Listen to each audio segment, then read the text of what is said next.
नमस्कार दोस्तों, मैं हेमंत कुमार आप सभी को स्वागत करता हूं मधुबनी स्टडी सेंटर पे।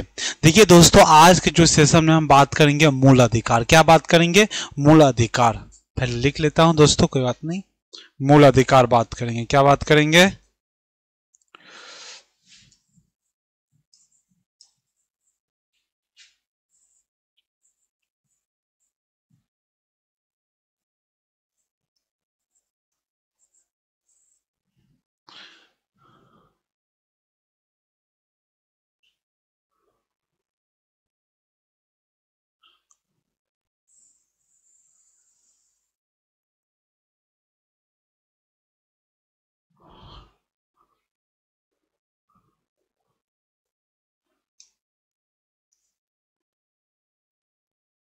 चलिए, तो आज के जो सेशन में हम बात करेंगे मूल अधिकार। देखिए दोस्तों, इससे पहले हमने बताया था जो कि भाग एक।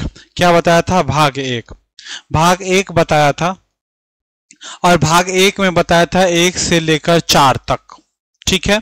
और 1 से 4 तक क्या बताया था? संघ एवं उसके राज्य, ठीक है। और उसके बाद बताया था हमने दोस्तों भाग 2 बताया था। क्या बताया था? भाग 2 बताया था। भाग कितना बताया था? 2, जो कि 5 से लेकर क्या कितने थे? 11। क्या थे? 5 से लेकर 11। और आज जो बताएंगे दोस्तों हम, आज जो बताएंगे हम, क्या बताएंगे? आज जो बताएंगे भाग 3। क्या बताएंगे? भाग 3 बताएंगे। भाग 3 बताएंगे जो कि 12 से लेकर 35 तक हैं। और भाग 3 में क्या है? मूल अधिकार है। तो ये सारी बातें आज बताऊंगा। इससे पहले हमारे चैनल को लाइक करें, सब्सक्राइब करें, साथ ही शेयर भी करें। चलिए दोस्तों, तो ये बता दीजिए, आप लोग ठीक हैं? आशा करता हूं कि आप लोग बहुत अच्छे होंगे, आपके जीवन में बहुत अच्छी से चल रही होगी और एग्जामों की तैयारी तो होती ही होगी। चलिए दोस्तों, चलिए बात कर लेते हैं मूल अधिकारों के बारे में, ठीक है। देखिए दोस्तों, मूल अधिकार को मौलिक अधिकार भी कहते हैं। इतना तो मूल अधिकार या मौलिक अधिकार बोलो, इससे कोई फर्क नहीं पड़ता। मौलिक अधिकार है। देखिए क्या होता है मौलिक अधिकार।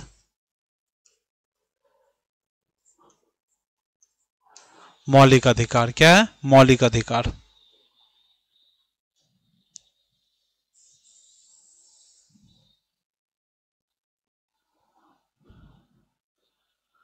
मौलिक अधिकार।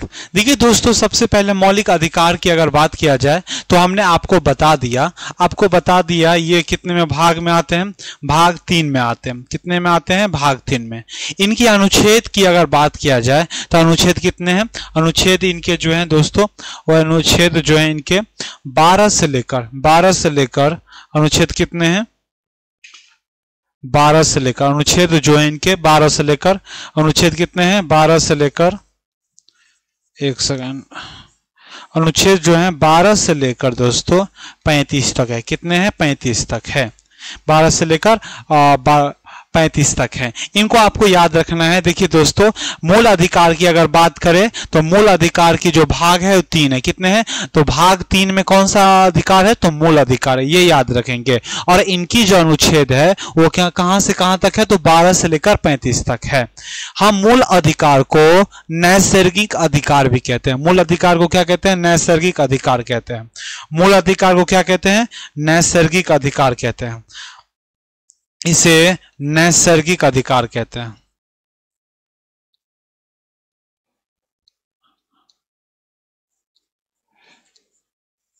नैसर्गिक अधिकार कहते हैं। नैसर्गिक अधिकार का मतलब क्या होता है दोस्तों? जो जन्म के बाद हमें प्राप्त होता है। जैसे हम भारत के बच्चे हैं, ठीक है, जन्म लेते हैं और जन्म लेते हैं तो हमारा ये अधिकार, मौलिक अधिकार जो है अपने आप प्राप्त हो जाता है, ठीक है। तो जो जन्म के बाद हमें प्राप्त होता है उसे हम क्या कहते हैं? नैसर्गिक अधिकार। देखिए, इससे पहले हमने बताया था भाग 2। भाग 2 में बताया था नागरिकता। नागरिकता जो होती है दोस्तों 18 साल के बाद प्राप्त होती है। और जो 18 साल से जो पहले हैं उनकी नागरिकता जो है दोस्तों, उनके माता या पिता के आधार पर चलते हैं, ठीक है। और अभी जो मिलेंगे तो 18 साल हो जाएगा तो वो अपना नागरिकता बनाएगा, ठीक है। लेकिन मूल अधिकार में क्या होता है दोस्तों, मूल अधिकार को हम नैसर्गिक अधिकार कहते हैं। नैसर्गिक अधिकार का मतलब होता है दोस्तों जो जन्म के बाद हमें प्राप्त होता है उसे हम नैसर्गिक अधिकार कहते हैं, ठीक है। तो मूल अधिकार को नैसर्गिक अधिकार भी कहते हैं। दूसरी बात, इसे फ्रेंच भाषा में मैग्ना कार्टा भी कहते हैं, मैग्ना कार्टा भी कहते हैं। क्या कहते हैं? काटा, मैग्ना कार्टा भी कहते हैं, मैग्ना कार्टा भी कहते हैं, काटा मैग्ना कार्टा भी कहते हैं। मूल अधिकार को मैग्ना कार्टा भी कहते हैं। मूल अधिकार को क्या कहते हैं? मैग्ना कार्टा भी कहते हैं। देखिए दोस्तों, मैग्ना कार्टा क्या होता है? मैग्ना कार्टा एक आदेश पत्र होता है जिसपे कुछ कुछ प्रावधानें लिखी रहती है और उससे आदेश ली जाती है, उसको हम क्या कहते हैं? मैग्ना कार्टा कहते हैं। ये बातें समझ में आ गई। उसके बाद अगर बात किया जाए,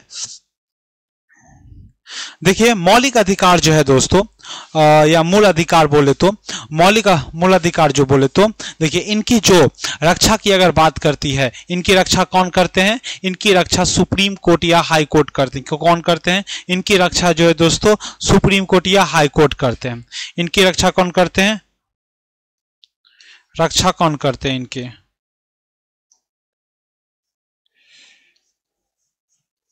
रक्षा जो करते हैं हाई कोर्ट या सुप्रीम कोर्ट करेंगे। कौन करेंगे? सुप्रीम कोर्ट करेंगे। हाई कोर्ट या सुप्रीम कोर्ट करेंगे, ठीक है। इनके मूल अधिकार को रक्षा करने का, रक्षा कौन करेगा इनको? तो हाई कोर्ट करेगा और सुप्रीम कोर्ट करेगा। देखिए दोस्तों, रक्षा की अगर बात किया जाए तो सुप्रीम कोर्ट और हाई कोर्ट, देखिए सबसे पहले हम अगर बात करेंगे तो कार्रवाई जो अगर हमारे मौलिक अधिकार को कोई हनन करता है या कोई रोकता है, तो अगर बिना ऐसे ही रोकता है तो हम कहाँ जाएंगे? हाई कोर्ट, ठीक है। सबसे पहले जाएंगे हाई कोर्ट, उसके बाद जाएंगे सुप्रीम कोर्ट, क्योंकि हाई कोर्ट का कुछ बातें होती है और सुप्रीम कोर्ट का कुछ बातें होती है। मतलब इतनी संपत्ति की अगर आप कार्रवाई है तो आप हाई कोर्ट में आएंगे, और इससे ज्यादा की संपत्ति की बात होगी, कार्रवाई होगी तो सुप्रीम कोर्ट में आएगी। तो इनकी रक्षा कौन करते हैं? मूल अधिकार का या मौलिक अधिकार का रक्षा की बातें कौन करते हैं? कौन उनको रक्षा करेंगे? तो हाई कोर्ट और सुप्रीम कोर्ट करेंगे। इतना समझ में आ गई। चलिए आगे बात कर लेते हैं। देखिए मौलिक अधिकार किसको प्राप्त होता है? किसको प्राप्त होता है? देखिए मौलिक अधिकार जो है दोस्तों, जैसे ही हमारा भारत है,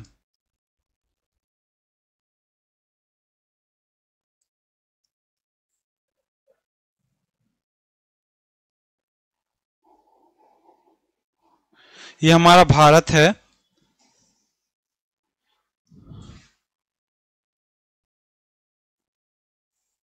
ये हमारा जो भारत है दोस्तों, तो हमारा जो भारत है तो इस क्षेत्र में जितने भी कोई भी नागरिक होते हैं मौलिक अधिकार उनको प्राप्त होता है, ठीक है। इस क्षेत्र में जितने भी बच्चे पैदा लेंगे और उनको जन्म के बाद, हमको बता ही दिया आपको कि जन्म के बाद यहाँ क्या मिल जाएगी? नागरिकता मिल जाएगी, सॉरी मूल अधिकार मिल जाएगी। नागरिकता तो 18 साल के बाद मिलती है। तो किसी भी देश जो मौलिक अधिकार लागू करना चाहते हैं तो उस देश में सभी नागरिकों को मौलिक अधिकार प्राप्त हो जाती है। ये बातें थी, ठीक है। आगे चलते हैं दोस्तों। मौलिक अधिकार की अगर बात करें तो रक्षा तो हो गई। मौलिक अधिकार को देखिए, मौलिक अधिकार को प्रतिबंध, देखिए प्रतिबंध करने की जो शक्ति है दोस्तों, निलंबित करने की जो शक्ति है,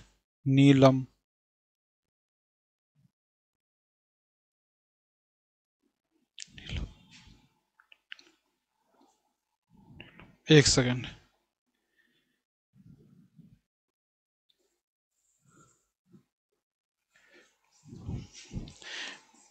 मौलिक अधिकार को निलंबित कौन कर सकता है? मौलिक अधिकारों को निलंबित कौन कर सकते हैं? संसद कर सकते हैं। निलंबित जो है दोस्तों, निलंबित जो है राष्ट्रपति करते हैं। राष्ट्रपति करते हैं। कौन करते हैं? राष्ट्रपति। निलंबित जो है, देखिए मौलिक अधिकार को निलंबित या रोका जा सकता है। कौन रोक सकते हैं इसे? इसको रोकने का जो हक है उसके राष्ट्रपति के पास है। किसके पास है? राष्ट्रपति के पास है। ठीक है, राष्ट्रपति जब चाहती है तो मौलिक अधिकार को निलंबित कर सकती है। ठीक है, अगर मान लीजिए कुछ दिनों के लिए, जैसे इलेक्शन चल रही है या निर्वाचन कहीं किसी क्षेत्र में चल रही है, और वहां पे आप क्या करते हैं, मौलिक अधिकार चिल्लाते हो कि मौलिक अधिकार है ये हमारा, ऐसा नहीं होता। वहां पे क्या करेंगे, पुलिस का जो डंडा देख रहे हो ना, जो काला बेट वाली होती है, वो लगेगा और मौलिक अधिकार आपको प्राप्त हो जाएगी। सही से मौलिक अधिकार प्राप्त हो जाएगी उसी समय, समझ रहे हो ना। तो मौलिक अधिकार को जो है कौन करेंगे निलंबित? राष्ट्रपति कर देंगे, राष्ट्रपति करेंगे। राष्ट्रपति का अधिकार है या राष्ट्रपति के पास शक्ति है कि मौलिक अधिकार को क्या कर सकेंगे, इनको निलंबित कर सकेंगे। लेकिन दोस्तों कभी कभी ऐसा भी बात आता है कि मौलिक अधिकार को प्रतिबंध करने की शक्ति किनके पास है? तो ये बातें हैं संसद के पास। प्रतिबंध कौन कर सकते हैं? प्रतिबंध कौन कर सकते हैं? प्रतिबंध संसद कर सकते हैं। कौन कर सकते हैं? क्योंकि देखिए संसद में ही कौन आते हैं? संसद में आ जाते हैं ना लोकसभा, राज्यसभा और राष्ट्रपति। ठीक है, तो प्रतिबंध करने के या समाप्त करने की जो पावर होती है किनके पास होती है दोस्तों? किनके पास होती है? संसद के पास से होती है। समझ में आ रही है ना? किसके पास होती है? संसद बल्कि लेकिन निलंबित करने की जो पावर होती है दोस्तों वह राष्ट्रपति के पास होती है, और प्रतिबंध करने की जो पावर होती है वह संसद के पास होती है। इतना समझ में आया या नहीं आया? आ गया ना? चलिए आगे बढ़ते हैं दोस्तों। ये थी हमारे फैक्ट है किस में कितने में आते हैं। और एक चीज और, ये इसकी जो प्रावधान है दोस्तों, इनकी जो प्रावधान है कहां से लाया गया है? यूएसए से लाया गया है। कहां से लाया गया है? यूएसए से लाया गया है। प्रावधान कहां से लाया गया है? यूएसए से। कहां से लाया गया है? यूएसए से। तो 3-4 बातें थी कि ये भाग 3 में थी। अनुच्छेद 1235 है, नैसर्गिक अधिकार कहते हैं, और मैग्ना कार्टा भी इसे कहते हैं। रक्षा कौन करता है? सुप्रीम कोर्ट और हाई कोर्ट करते हैं। उसके बाद निलंबित करने की जो पावर है दोस्तों किसके पास है? राष्ट्रपति के पास है। और प्रतिबंध करने की जो पावर है संसद के पास है। और उसके बाद अगर बात की इनकी जो प्रावधान है कहां से ली गई है? तो यूएसए से प्रावधान ली गई है। यूएसए से प्रावधान ली गई है। चलिए दोस्तों आगे बात करते हैं आर्टिकलों की ओर। तो हम आर्टिकल या अनुच्छेद 12 की बात कर लेते हैं कि आखिरकार अनुच्छेद 12 में क्या कहती है। तो आज आर्टिकल कितने में? अनुच्छेद 12 में।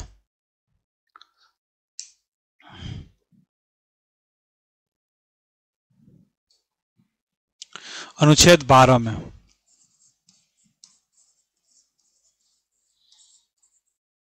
अनुच्छेद 12 में क्या कहती है? अनुच्छेद 12 में क्या कहती है? क्या कहती है अनुच्छेद 12 में? देखिए अनुच्छेद 12 में क्या कहती है। अनुच्छेद 12 में है मूल अधिकार का क्या है? मूल अधिकार का परिभाषा है। मौलिक अधिकार का परिभाषा है, या मूल अधिकार का क्या है? परिभाषा है। मूल अधिकार का एक सेकेंड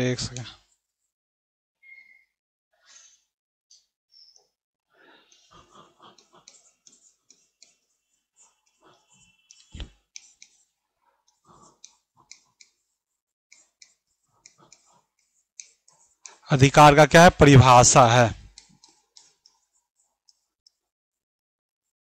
परिभाषा है मतलब मौलिक अधिकार का परिभाषा है। इसमें कहते हैं कि राज्य जो है दोस्तों, राज्य जो है इसमें क्या कहते हैं? राज्य जो है, राज्य मौलिक अधिकार को या मूल अधिकार को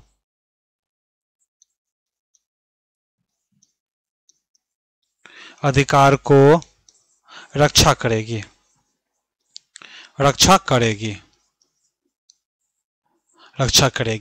राज्य जो है मूल अधिकार को क्या करेगी? रक्षा करेगी। तो राज्य का मतलब क्या होती है दोस्तों? राज्य क्या बिहार राज्य ऐसा नहीं होता। देखिए राज्य शब्द का मतलब हो गया दोस्तों, आपको बता दो राज्य शब्द का क्या होगा। देखिए राज्य का मतलब आप सोचते होंगे, राज्य का सोचते होंगे नहीं, बिहार सोचते होंगे, बिहार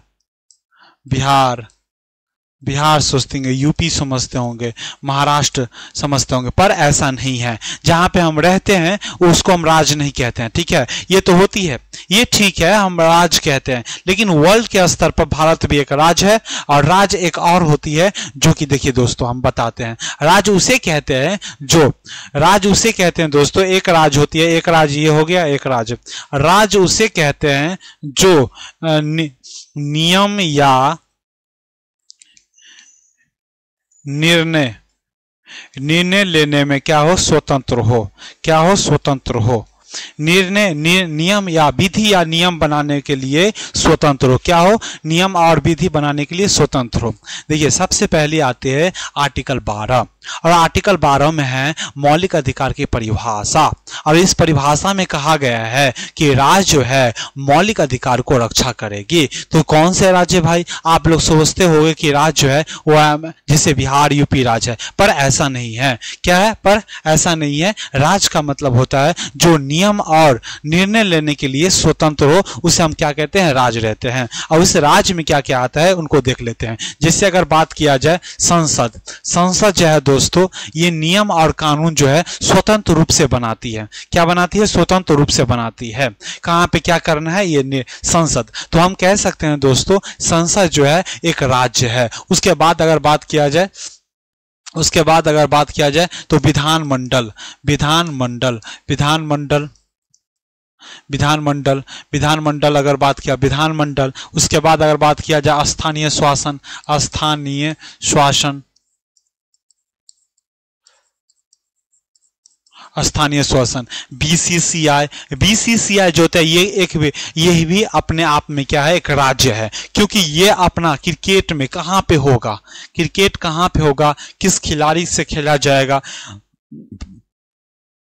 कितना पैसा खर्च होगा, खिलाड़ी पर क्या क्या नियम लागू रहेंगे, ये सारी जो है बातें करती है वो बीसीसीआई करती है अपनी मतलब संस्था के द्वारा, मतलब सॉरी अपनी जो राज्य है नियम कानून बनाने में क्या है, ये स्वतंत्र है। उसी तरह अगर बात किया जाए रेलवे, रेलवे की अगर बात किया जाए दोस्तों, रेलवे, रेलवे भी अपने आप में क्या एक राज्य है, क्योंकि ये स्वतंत्र अपना स्वतंत्र रूप से कानून का निर्माण कर सकती है, विधि का निर्माण कर सकती है अपने पर। जिससे रेलवे की अगर बात करते हैं दोस्तों तो रेलवे का अपना एक पुलिस स्टेशन होता है, रेलवे का अपना एक स्टाफ को चयन करने की पावर होती है। तो ये भी अपने आप में एक क्या है, एक क्या है, राज्य है, एक क्या है, राज्य है। उसी तरह से दोस्तों यूपीएससी बीपीएससी भी एक राज्य है, अपने आप में क्या है, राज्य है, अपने आप में क्या है, राज्य है। नाम लिख ही देता हूं।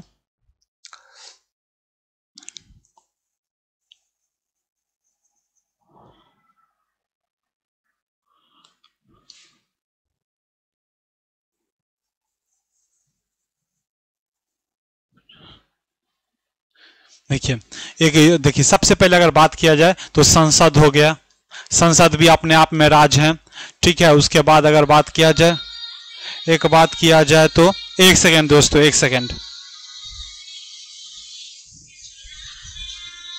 एक सेकेंड दोस्तों।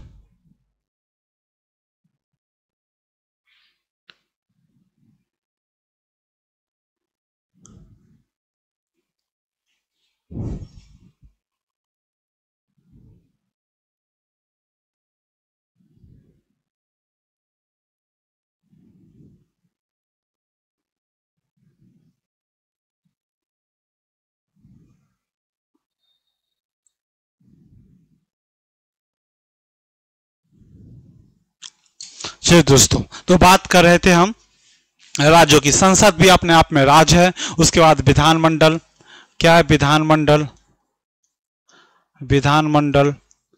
स्थानीय शासन, स्थानीय शासन मतलब वही पंचायती राज, स्थानीय, स्थानीय शासन, नगर पंचायत और शासन।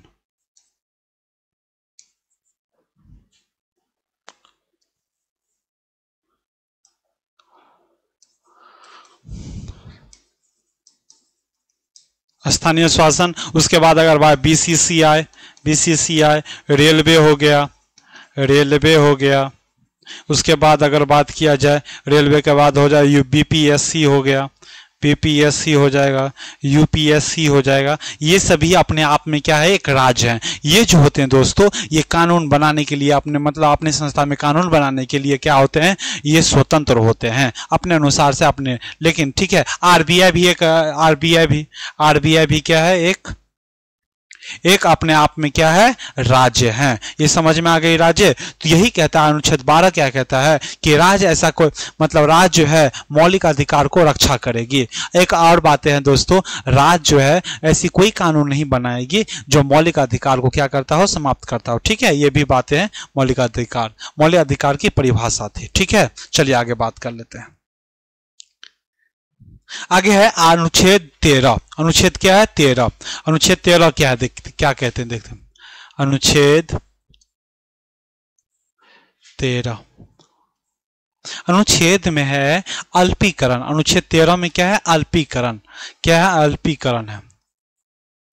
और अल्पीकरण का मतलब क्या होता है दोस्तों, जो आप लोगों को मैं अभी समझाता हूं। अल्पीकरण का मतलब होता है कि आप अपने मूल अधिकार को इतना न प्रयोग करें कि दूसरे मूल अधिकार को क्या करे, दूसरे मूल अधिकार को क्या करे, रोक लगाए या रोकता हो या उनको तकलीफ पहुंचाता हो, तकलीफ समस्या पहुंचाते हो, तकलीफें या उनको परेशान करता हो। कहने का मतलब नहीं समझे, मेरा मौलिक अधिकार है बोलने का। ठीक है, तो हम क्या करेंगे, हॉर्न लगा के एक क्या लेंगे, डीजे लेंगे और बजाने लगे उनको परेशान करने के लिए। तो ऐसा नहीं करना है दोस्तों। क्या करना है, ऐसा नहीं करना है।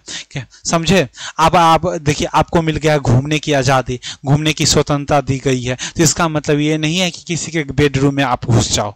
ठीक है, किसी का घर में ऐसे ही नहीं घुस जाओ। तो ये स्वतंत्र है, ये स्वतंत्रता की बात की गई है। अल्पीकरण का मतलब यही होता है। फिर से आपको बता दूं, तो अल्पीकरण का मतलब होता है कि आपकी जो मूल अधिकार है उनका इतना प्रयोग न करें, मतलब इतना ज्यादा प्रयोग न करें कि दूसरे को मूल अधिकार को क्या कहो, तबाह करता हो या तंग या परेशान करता हो। ठीक है, यही अल्पीकरण है। ठीक है ना, यही अल्पीकरण का मतलब है। न तो हुआ कि दे दिया छूट तो घुस गया कहीं से कहीं, घूमने दे दिया तो वो घूमते ही रह गया और परेशान करते रह गया। व्यापार करने की स्वतंत्रता मतलब व्यापार करने की मिल गई, व्यापार करने की मूल अधिकार है। तो ऐसा हुआ कि नशीले पदार्थों का भ्रमार, जहाँ पे शराब बनती है वहां पे नशीले पदार्थ आप बेच रहे हो, ऐसा नहीं होगा। ठीक है, ऐसे बता पे नहीं होगा। तो इसी को क्या कहते हैं, अल्पीकरण। ये था अनुच्छेद कितना में, 13 में। अनुच्छेद 14 में ये था 13 में। अनुच्छेद 14 की बात करें तो समता का अधिकार है। ठीक है, समता का अधिकार है जो 14 से लेकर 18 तक है। ठीक है, 14 से लेकर क्या है, 18 तक है। तो आर्टिकल हम 14 में देख लेते हैं। आर्टिकल 14 में क्या है,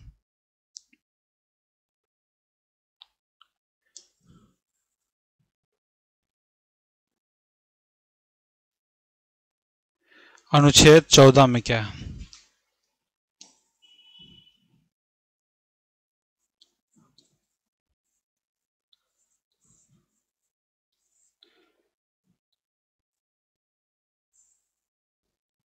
अनुच्छेद 14 में क्या है, अनुच्छेद में क्या कहता है 14 में, कि विधि के समक्ष समानता कहता है। क्या कहता है, विधि के समक्ष समानता। अनुच्छेद 14 में क्या कहता है, विधि के समक्ष समानता। विधि के समक्ष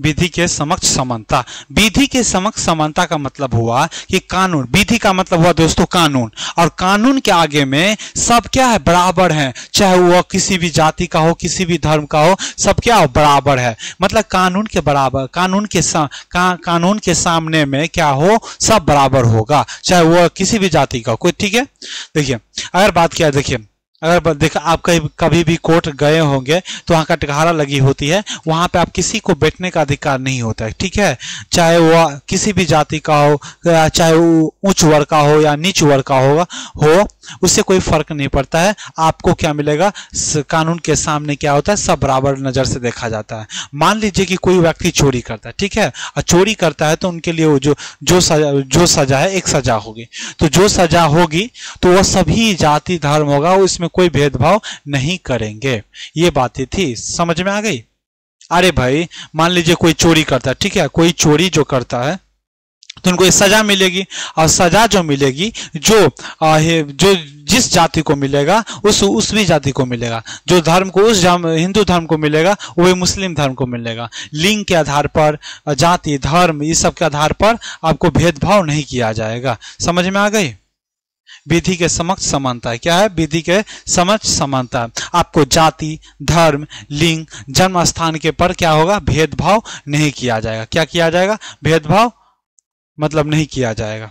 विधि के समक्ष समानता है। ये जो है विधि की समानता जो है ये लाया गया है दोस्तों ब्रिटेन से, ठीक है। और विधि एक होता है दोस्तों, एक अगर बात किया जाए तो विधि के समक्ष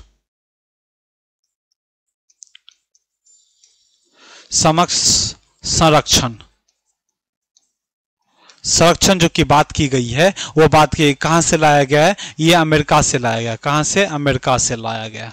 कहां से लाया गया है? अमेरिका से लाया गया है। ये कहां से लाया गया है? अमेरिका से लाया गया है। तो अनुच्छेद क्या कहता है? अनुच्छेद 14 क्या कहता है? अनुच्छेद 14 कहता है कि जाति या धर्म के आधार पर किसी से भेदभाव नहीं की जाएगी। मतलब विधि के समक्ष क्या होगा? सभी बराबर रहेंगे, ठीक है। ये बातें की गई थी। अनुच्छेद 15 में क्या कहा गया है? अनुच्छेद 15 में क्या कहा गया है वो देख लेते हैं। अनुच्छेद 15 में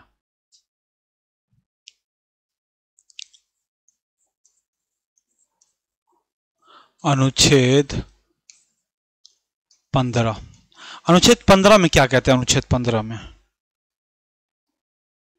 देखिए, अनुच्छेद 15 में क्या कहता है कि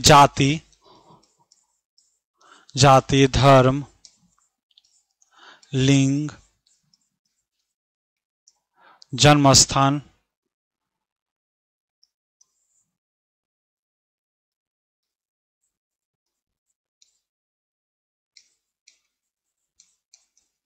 जन्म स्थान पर कोई व्यक्ति या राज्य जो आपको बताया था, कोई व्यक्ति या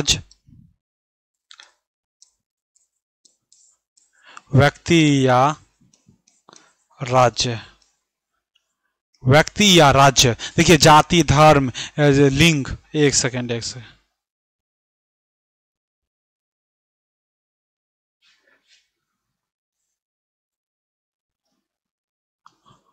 लिंग, जाति, धर्म, लिंग, जन्म स्थान पर के आधार पर कोई भी व्यक्ति या राज्य, इन पर क्या भेदभाव नहीं किया जाएगा। क्या किया जाएगा? इस पे भेदभाव नहीं किया जाएगा। जैसे आप स्कूल जाते हो दोस्तों, तो स्कूल जाते थे पहले, तो क्या वहां जाति के आधार पर, लिंग के आधार पर, जन्म स्थान के आधार पर एडमिशन नहीं हुई थी ना। तो ये व्यक्ति और जाति, धर्म किसी भी जगह पे, किसी भी स्थान पर या सार्वजनिक स्थान पर व्यक्ति का आधार सार्वजनिक स्थान पर जाति, धर्म, लिंग, जन्म स्थान पर आपको भेदभाव नहीं कर सकता है। जैसे स्कूल पे, कॉलेजों पे, एयरपोर्टे पे जाते हैं, रेलवे स्टेशन पर जाते हो, तो क्या आपको जाति पूछ कर रेलवे में बैठने दिया जाता है? नहीं ना। तो भेदभाव नहीं किया जाता है। अगर भेदभाव करते हैं तो जेल होगी। क्या होगी? जेल होगी, ठीक है। लेकिन कुछ बातें हैं आपको समझने की बातें हैं, ठीक है। तो ये आर्टिकल 15 थी। आर्टिकल अनुच्छेद 16 में क्या कहता है? अनुच्छेद 16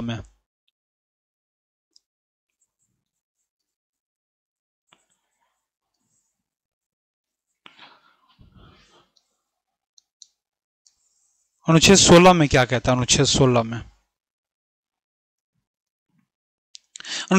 में क्या कहता है कि जाति, लोक निर्वाचन में समता, लोक निर्वाचन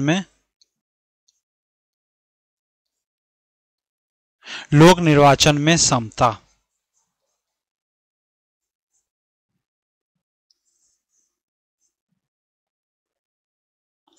लोक निर्वाचन में समता, कि लोक निर्वाचन में है वो भी जाति, धर्म, लिंग के आधार पर आपको भेदभाव नहीं किया जाएगा। जैसे सरकारी नौकरी, देखिए लोक निर्वाचन का मतलब हुआ दोस्तों, लोक निर्वाचन का मतलब होता है सरकारी नौकरियां, ठीक है। और सरकारी नौकरियां में आपको जाति, धर्म, लिंग के आधार पर भेदभाव नहीं किए जाएंगे। लेकिन बवाल उठ गया था दोस्तों इस पे, क्या आरक्षण पर बवाल उठ गए थे। लेकिन वर्तमान समय में अभी सबकी थोड़ी बहुत क्या है, सबके जनरल को भी आरक्षण है, सभी को आरक्षण है, तो बवाल अभी नहीं उठी थी, पहले उठ गया था। ठीक है, देखिए आरक्षण के बाद क्या आता है, समानता तो है लेकिन दलित जो आते हैं वो निम्न कुल के जो जाति बोलते हैं उनको, ठीक है, पहले बोला जाता था क्योंकि उनको बहुत दबाया गया है, तो इनको ऊपर उठाने के लिए इनको अधिक से अधिक आरक्षण दी गई है।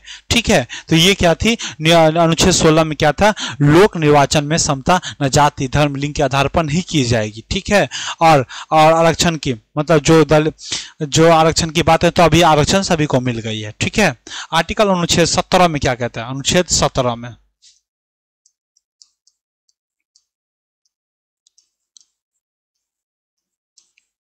अनुच्छेद 17 में क्या कहता है,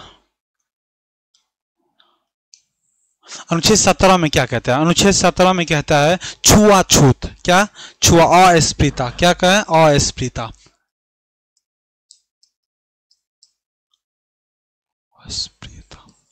अस्पृश्यता का अंत, अस्पृश्यता का अंत होगा।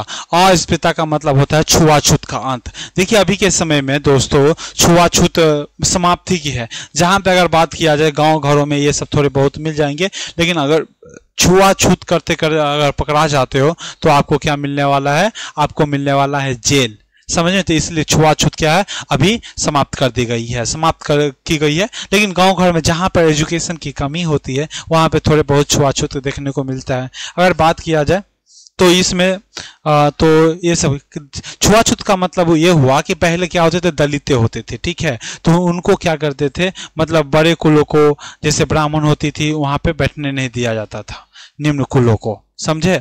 और उसके साथ ही अगर मान लीजिए किसी कुएं का जल वो पी लिया, तो वहां जो बड़े बड़े लोग जो थे वहां कुआं को छूने भी नहीं जाते थे। तो छुआछूत को अभी समाप्त कर दिया गया। और छुआछूत अगर करते हैं तो आपको जेल भी हो सकती है नहीं होगी। ठीक है, तो ये भी ध्यान में रखना है। अनुच्छेद 18 में क्या कहता है,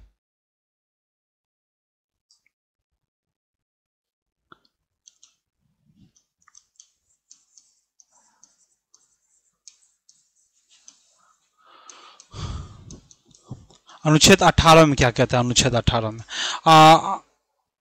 अनुच्छेद 18 में क्या कहता है, उपाधिकांत, क्या उपाधिकांत, क्या उपाधिकांत, उपाधिकांत क्या होता है वो हम आपको बताते हैं।